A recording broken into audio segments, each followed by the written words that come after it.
Are you ready for the word? Yes. Go to Genesis 15. We're going to take the time to read the entire chapter. And then we'll go from there. Genesis 15, look in verse 1. After these things, the word of Yahweh came into Abram in a vision, saying, Fear not, Abram. I am your shield and your exceeding great reward. And Abram said, Adonai Yahweh, what will you give me, seeing I go childless, and the steward of my house is this Eliezer of Damascus? And Abram said, Behold, to me you have given no seed, and lo, one born in my house is my heir. And behold, pointing things out to Yahweh that evidently Yahweh hadn't noticed. You see what he's doing?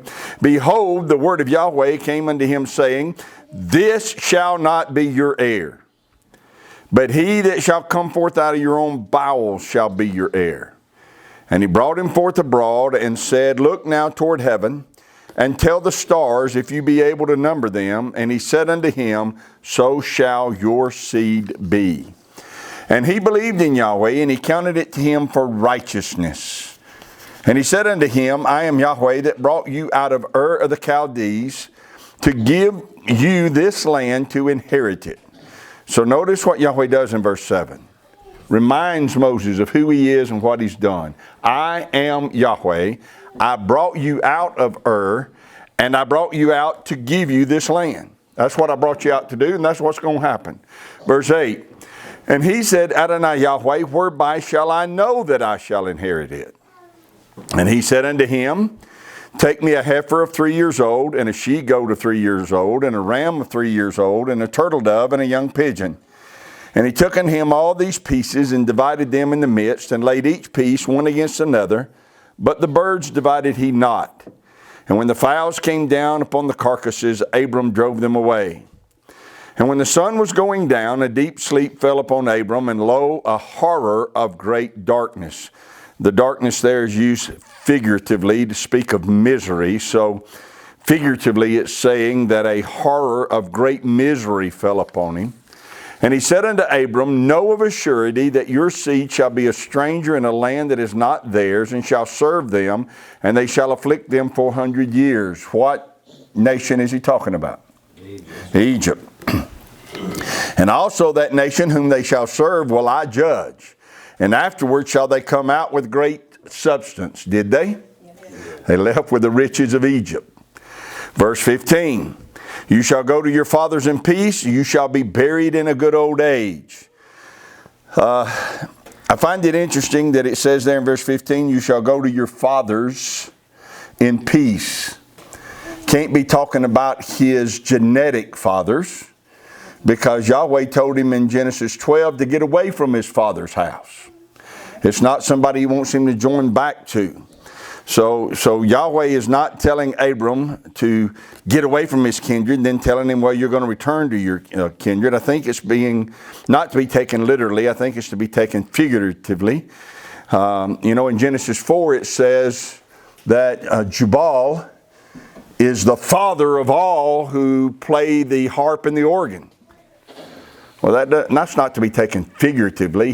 He was not the father of everybody, but he was the origin of that, right? So Abraham's fathers would not have been those who are in his genetic line. Abraham's fathers would have been Adam and Seth and Enoch and Lamech and Noah. These are the men that influenced him, the principal influencers in his life.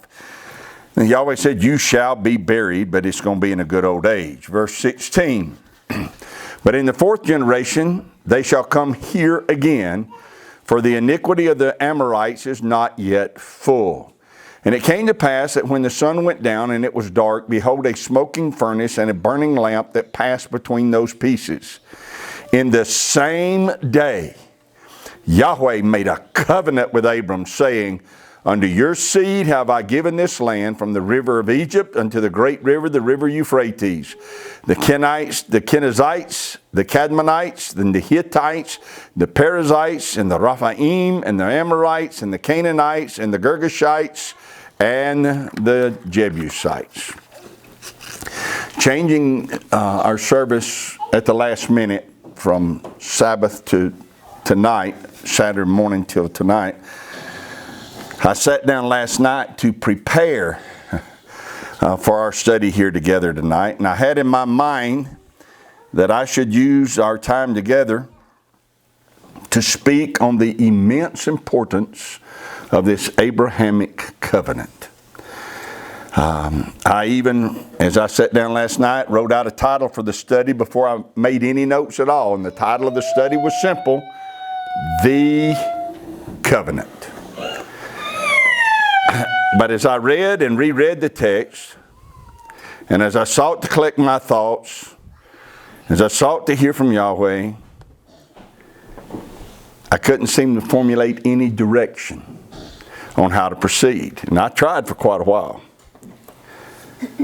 Frustrated, I finally got up and went to bed. I hate doing that. I hate to go to bed without any idea of what I'm supposed to share. But that's the way I went to bed last night. Especially if I know I have to work the next day. But today's been a good day. The problem I was having last night, I was having because I was too locked in on what I wanted to talk about instead of having a listening ear and an open heart to what it was that Yahweh wanted me to talk about. I was locked in on talking about the importance of the Abrahamic covenant. Hallelujah, it became clear today what I was to share with you. So, I stand before you tonight knowing that there are 3 observations that I am to make as we move our way through Genesis 15. Here's observation number 1.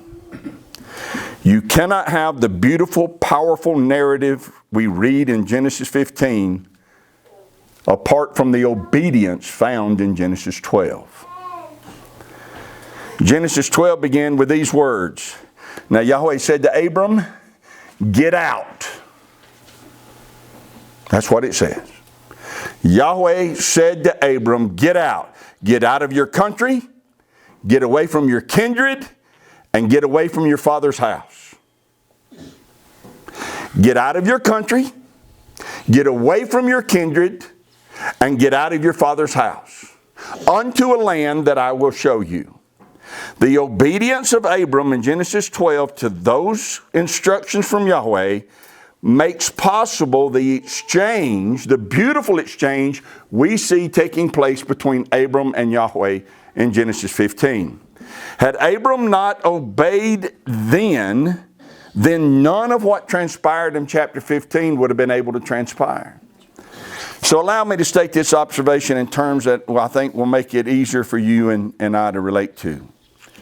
We must leave Babylon in order to walk with Yahweh. Yes. Yahweh did not tell Abram to evangelize and convert the Chaldeans. He did not ask him to stay there and be a light shining upon their darkness. He did not ask him to pray for them, to invite them over to Torah studies, or to be more loving and kind to them and see if that would have an impact. He said simply, "Get out." Multitudes upon multitudes of people have been given a glimpse and a taste of truth, and their spirits were thrilled by it. And yet multitudes upon multitudes of people have fallen by the wayside without ever going any further or deeper than that initial glimpse of truth that they received. And the reason that they fall by the wayside is that they thought that they could walk with Yahweh, pursue truth, and stay in a mainstream denomination. That's true. It cannot be done. That's true. Yahweh says, "Get out," and He meant it. He said it for a reason. He said it because it's necessary, non-negotiable, and it's important. He's not trying to be mean. He's not trying to exclude our fathers or our kindred or our country or our church. He's trying to protect us. He's trying to protect everybody that wants to know truth. You have to understand we have to understand Babylon is Babylon on purpose. Right. Yes. It's not that they aren't aware of truth. They will admit to you they are aware of truth. They just value their commandments and their traditions over truth. In Revelation 18:4, John heard a voice from heaven saying this, "Come out of her, my people, that you be not partakers of her sins, and that you receive not of her plagues." Her is a reference to Babylon, and Babylon is not a reference to a literal regional city. It's a reference to a religious system that is founded upon and based upon and still practices the same rituals and beliefs that were birthed in the original Babylon. Yes. It is an anti-Torah belief system. It's filled with rituals connected to fertility deities. It's open to every celebration conceivable except those listed in Torah. That's right. It is open to worship every god imaginable except the one true Elohim. Right. Yahweh from heaven shouts, "Come out of her." Now listen to what he says there in Revelation 18. He says that if you do not come out, for whatever reason, someone might think they can have a positive influence if they stay, so they stay. Someone might think they can help friends and family see what they're seeing, and so they stay. Someone might think that they just need to walk in love toward those who are still in that system, and so they stay. But Yahweh says that if you do not come out, for whatever reason, you will become a partaker of her sins, and you will receive her plagues. Yes. Partaker there means a co-participant. Co-participant. Here's what that means. Even if you do not celebrate Christmas and Easter, but you stay in a church that does, you are judged by Yahweh as a co-participant. You are judged as a partaker of that. Yahweh says you are judged by staying there as one who condones those activities. Even if you keep all of the holy feasts, but yet stay in a church that teaches that the law passed away and that the feasts were just for the Jews and that to participate in them is to put yourself in bondage, Yahweh says that you will be judged as one who agrees with all of those teachings. You become a co-participant, a partaker. Not only will you be judged as a co-participant, it says you'll receive of her plagues. The Greek word used there is lambano. Lambano does not refer to a passive receiving. You might be sitting tonight as we fellowship together and somebody walked by you with a tray full of cupcakes and set one on your plate. And you receive it. That's a passive receiving. It was just handed to you. That's not what lambano means. Lambano means you're sitting there and a tray of cupcakes is walking by and you get up and take one from that tray. It's aggressive, it's active, it snatches, it pulls it into himself. The only problem is we're not talking about cupcakes, we're talking about plagues. See? Lambano means to actively, on purpose, take hold of something and pull it to yourself. In Revelation 18, Yahweh is warning all that choose to stay in the Babylonian religious system is, on purpose, reaching out their hand and seizing for themselves calamity and great affliction. That's what they're doing. So Yahweh says, come out of her. You cannot stay in Babylon and walk with Yahweh. Consider this. Take any mainstream denomination and compare it. Any of them. Compare them to Torah. Compare them to the Scripture. Take them and then compare them to everything you can learn about the Babylonian religions. And what you will find is that mainstream religion denominations are a reflection of Babylon, not of Torah. Right. Their holy days and feast days come out of Babylon, not out of Torah. Right. Their Messiah is fashioned from a conglomeration of all sorts of Babylonian deities. From his birthday to his resurrection day, he's a conglomeration of all of their fertility deities. You'll find out their Messiah is not the true Torah-keeping Messiah of Scripture. So when you read, "Come out of her, my people," you're hearing Yahweh warn people about seeing truth and thinking that they can stay in that old religious system that twists truth. You cannot stay in it. One cannot stay there and walk with Yahweh. Yahweh warns us of this error in thinking numerous times. So, and let all who would know truth and serve Yahweh hear the words of Yeshua. Yeshua said, "Do not cast your pearls," where?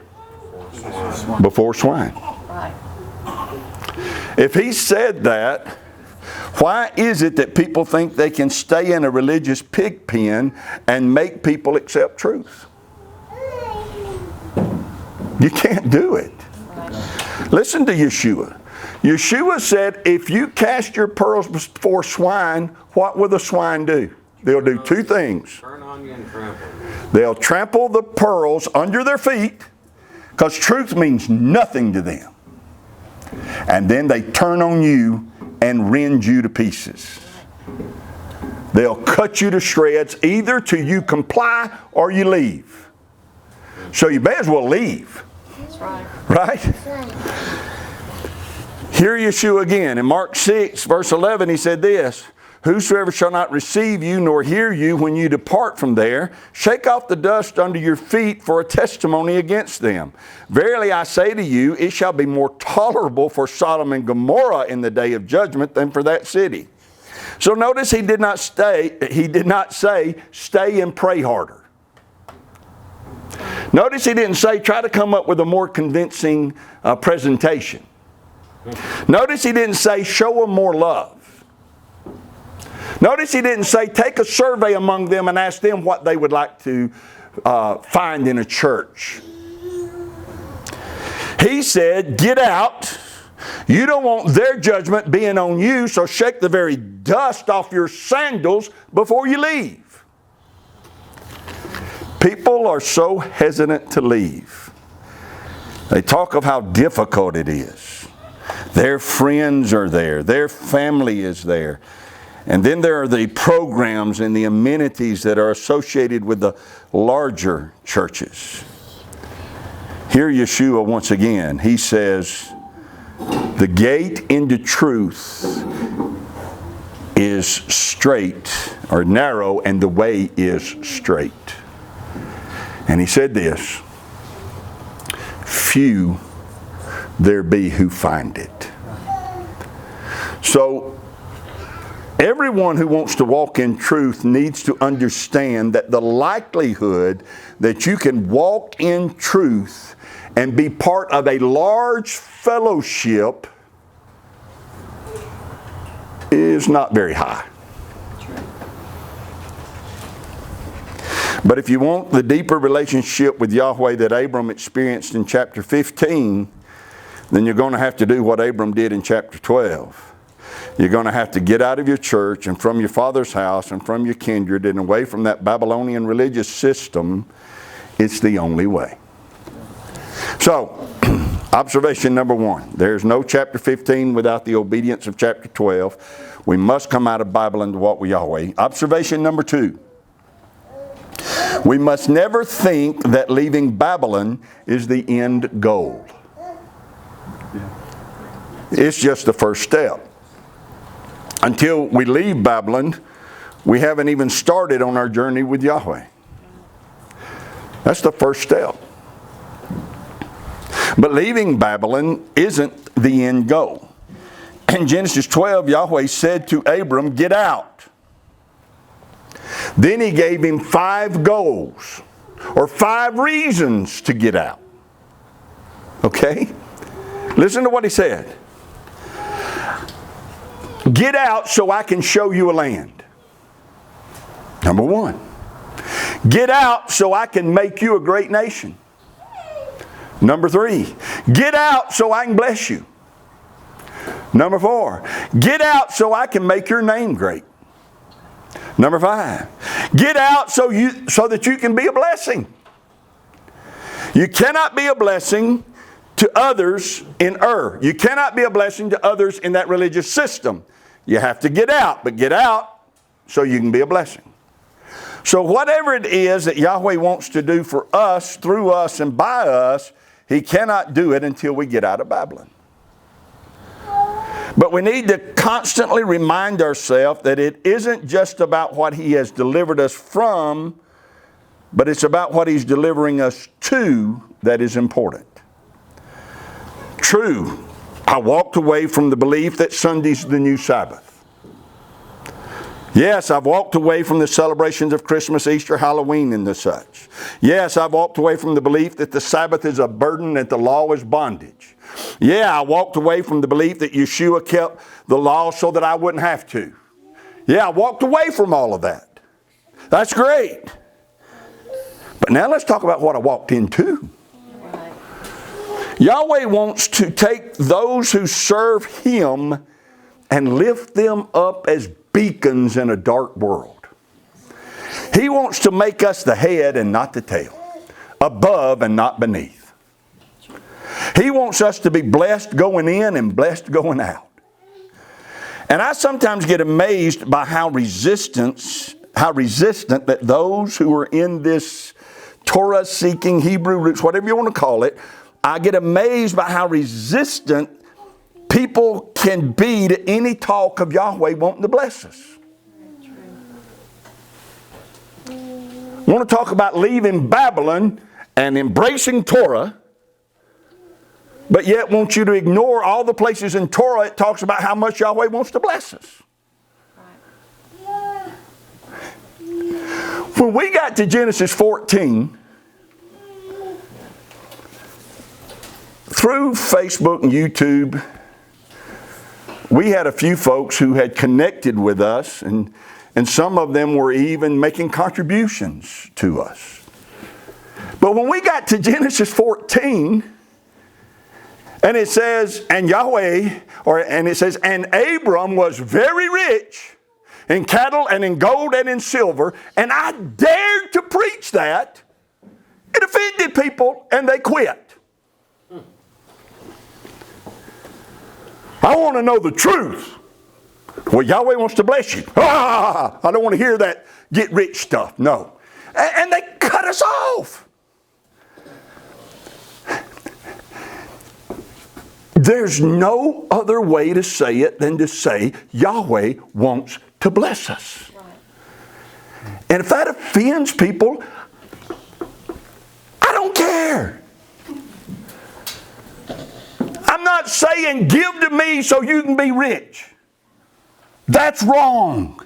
And I've said it 1,000 times and I'll say it 1,000 more times. That's wrong. All I'm saying is we need to understand that Yahweh calls us out because He wants to bless us. Amen.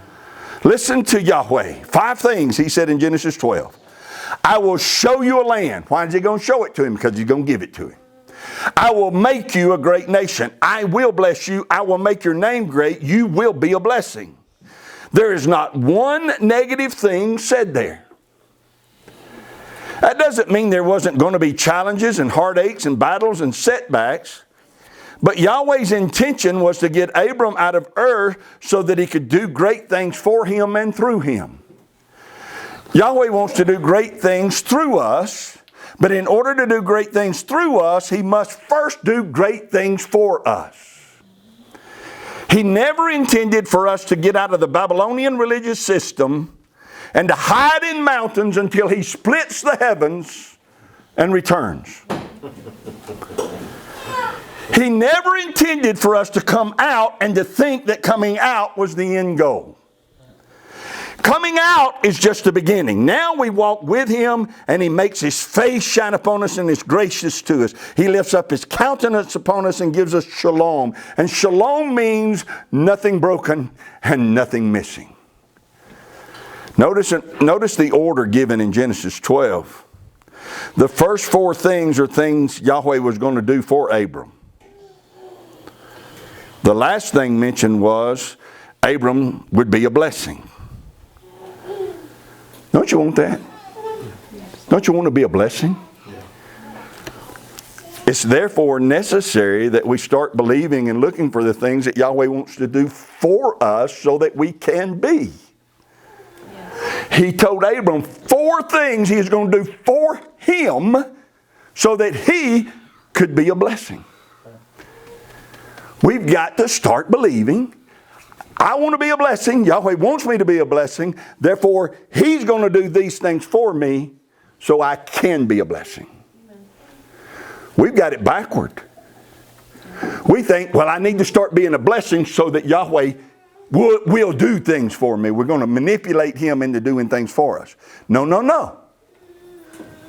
He says, I want to do things for you to make you a blessing. We cannot stay in Babylon and walk with Yahweh. We must not think that leaving Babylon is the end goal. If you believe Torah, you're a treasure to Yahweh. Satan and the world may want to destroy you, but Yahweh wants to exalt you. So I guess we have to ask ourselves tonight, are we going to focus on what Satan and the world want to do to us?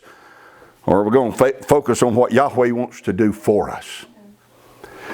Third observation.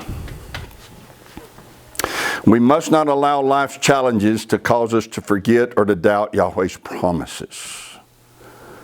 By the time you get to chapter 15, a lot of things have gone right for Abram.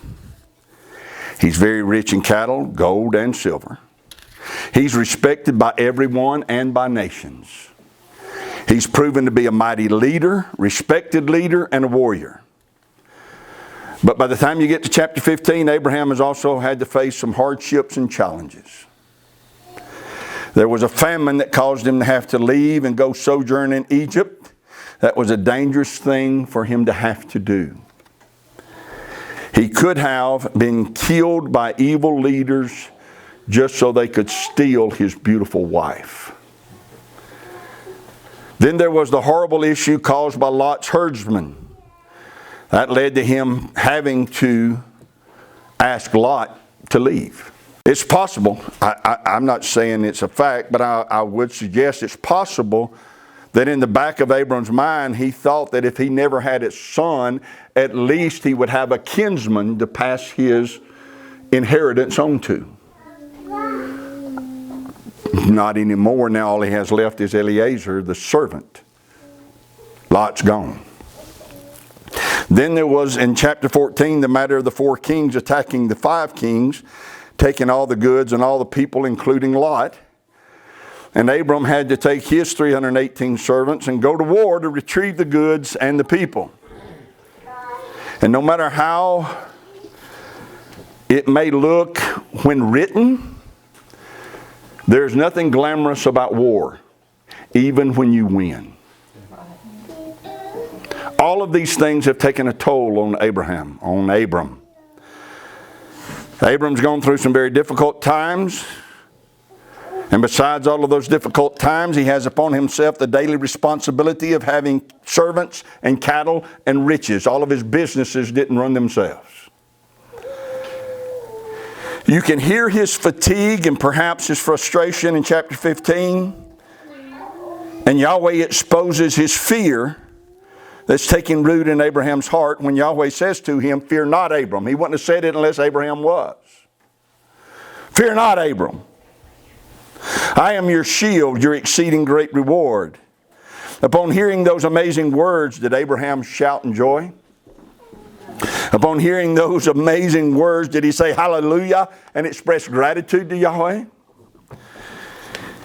He's forgotten, or at least began to doubt the promises that he heard in chapter 12. He said to Yahweh, "What shall you give me, seeing that I go childless? You have given me no son, He's no longer convinced with the same conviction he had in chapter 12. He's no longer fired up about the journey between, here's what I promised to do to you, and here it is. There's a journey between those two places. It's real easy in life to become like the 10 instead of like the 2. Do you know what I mean by that? The land was called the land of promise. The promised land. It flowed with milk and honey. The fruit of that land was miraculously abundant. But all the 10 spies could see were the giants who stood between them and what Yahweh promised. That's all they could see. All the 2 could see was the Elohim who promised it to them. Which group do we most resemble? The 10 who have been convinced that there's no way that Yahweh can do the things He promised to do, or the 2 who cannot be made to doubt that those promises must come true? Yahweh took Abram outside and showed him the stars. And it says that Abram believed. And what did Yahweh do when Abram believed? It says He counted it to him for righteousness, which is usually something reserved for those who obey. But yet Abram received it just for believing. You want to see Yahweh's face shine and Him be gracious to you? Keep Torah. You want to see Yahweh lift up His countenance upon you and give you shalom? Believe His promises. What is it that He needs to remind us of tonight that will reignite our faith? What is it that He needs to show us again? Some note in a journal, some note in the back of our Bible. He said something to us. His word became alive. We knew He is making promises to us. We believed it. We latched on to it. But the journey between here's what I'm going to do and here it is has been long and arduous. And now when we read or hear His promises, they are met with apathy, discontent, frustration.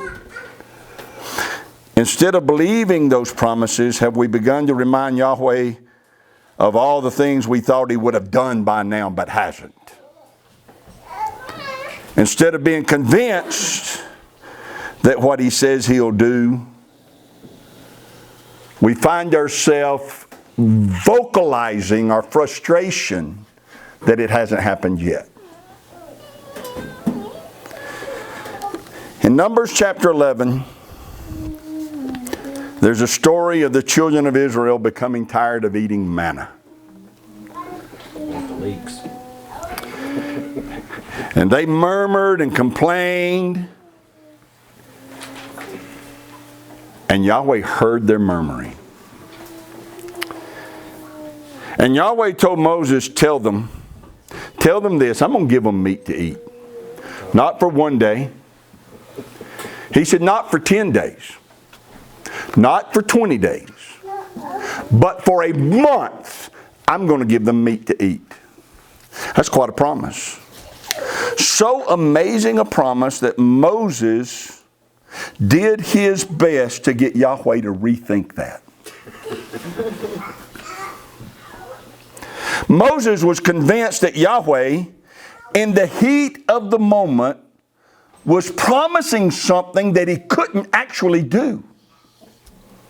Before I go tell them you said that, we need to have a conversation. Because I think you might have got a little carried away. Read it. That's what He's saying to Yahweh.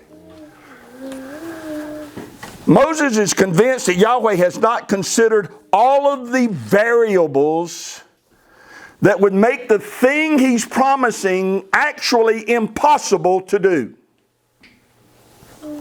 So Moses said, Yahweh, with me are 600,000 footmen. Now think about that. These are all males. What's been happening to male children in Egypt? They're being killed, right? Male babies are killed. So who do you think are the more numerous, the women or the men? So you got 600,000 footmen plus women plus children.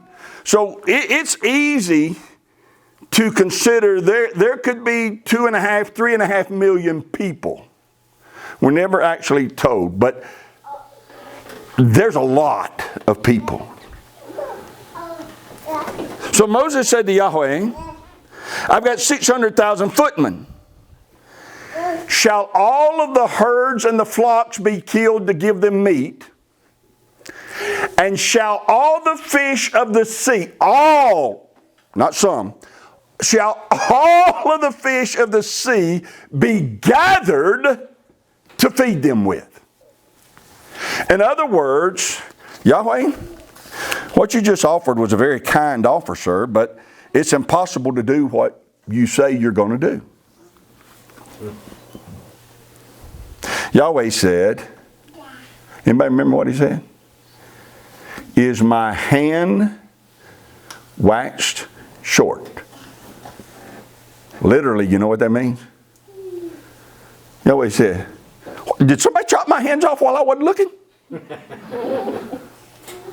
That's what he's saying. Well, Moses, thank you. Nope, I still got him. Then he said this. You shall see whether my word comes to pass or not. That's awesome. You shall see.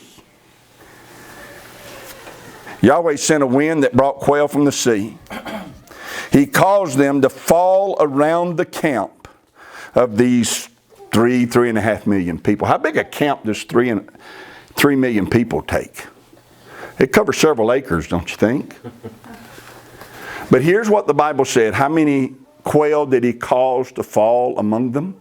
From the edge of the camp, however big the camp is, from the edge of the camp, you could walk a day's journey in any direction, and it was 3 feet deep in quail. Wow. How fast can you walk? Is it safe to say we can probably walk at least 5 miles an hour? Maybe? Huh? Maybe? Well, let's go 3 miles an hour.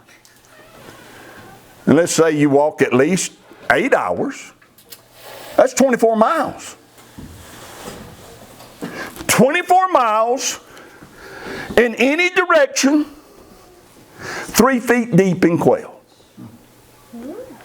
They ate, as Yahweh said they would, until it was coming out their nostrils.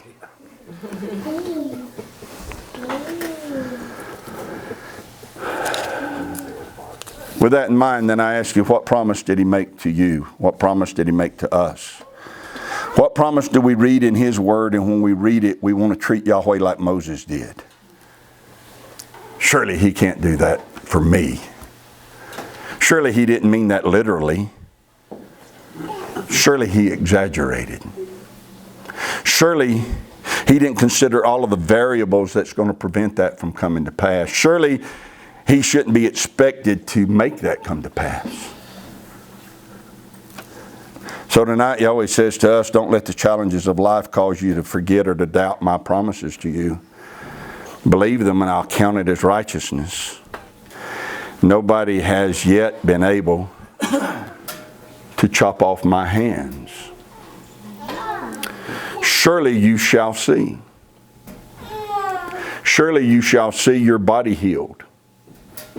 your business thrive, your family restored, your child returned, your mind renewed. What promise is it that He gave to you? Surely you shall see. Remember and never forget this. You cannot walk with Yahweh in Babylon. You cannot think that leaving Babylon was the end goal. Yahweh wants to bless you so you can be a blessing. And you cannot let life's challenges cause you to doubt or forget all of the amazing promises that Yahweh makes to us. We have come out of Babylon into a covenant relationship with the Creator of the heavens and the earth. We should never doubt Him. Think about the ironic blessing that we do every time we gather together. Yahweh did not say, well, Aaron, put my name on them and tell them how tough life's going to be. Did He? He didn't say, put my name on them and tell them I hope they make it. He said, put my name on them and I'll bless them. Yahweh bless you and keep you. Yahweh make His face shine upon you and be gracious to you. Yahweh lift up His countenance upon you and give you peace. As His name is put upon you, so shall He Himself bless you. Don't doubt it, believe it.